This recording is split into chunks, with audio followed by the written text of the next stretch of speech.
Насаат кечи тартуулайт. Шейх Абдишукур Ажы Нарматов. Муаз ибн Джабал қала Расул саллаллаху алейхи вассалам, пайғамбарымыз мындай дейді. Муаз ибн Джабал деген сахабаны пайғамбар Йеменге жөнөттү. Йемен шаарына, мамлекетине, сен ошол жерге элди иманга, исламга чакырасың деп, өзүнүн элчи кысып жөнөткөн кезде, "Аусини я Расулаллах, пайғамбар мени Йеменге жөнөтүп жатасыз, мага осият кылың" деди. Пайғамбар алейхиссалам "Қала ахлиш динaka yakfika qalil min al-amal." Ey Муаз, жасаган ишиңде, диниңде ихластуу болгун, аз амалда сага жетишет деди. Муаз ибн Джабал пайгамбардан осият сураган кезде, Муаз, диниңде, ибадатыңда ихлас менен кылгын, азы дагы жетишет. Ихлас менен болгон амалдын азы да жетишерлүү. Изан урматтуу мусулман бир туган, ихлас эмне деген сөз? Al-ikhlas huwa an taqsida bi'amalika wajha Allah wahdahu la sharika lah. Ихлас деген сөз жасаган амалыңда намаз окуйсунбу, орозо кармайсынбы, ажыга барасынбы, мечит саласынбы, көпүрө оңдойсунбу, дарак көчөт отургузасынбы, жасаган ишиңде жалгыз Алланын ыраазылыгын үмүт кыласың. Көпүрөдү салып коюн, элдин добушун алайын дебейсиң. Бу жерде ширк болуп калат анда.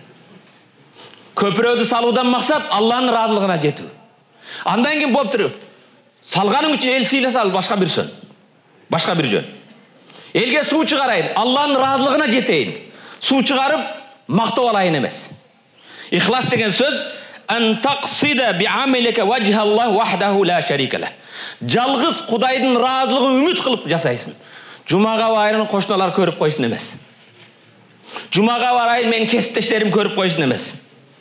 Жумага барып устазга бир көрүнүп коёюн эмес. Жалгыз Алланын ыраазылыгын үмүт кыласың. Аллах Куранда мындай дейт: "Аузу биллахи минаш шайтанир ражим." Каф сүрөсү 110 аят. "Кул иннама ана башарун мислукум юха илайя аннама илахукум илаху вахид." Эй Мухаммад, айт үммөтүңө, кул айткын. Иннама ана башарун мислукум.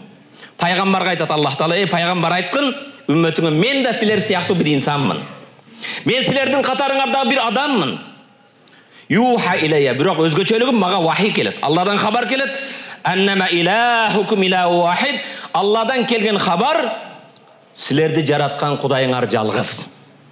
Жалгыз Кудайга сыйын кылады. Фамен кана яржу лиқаа рабби.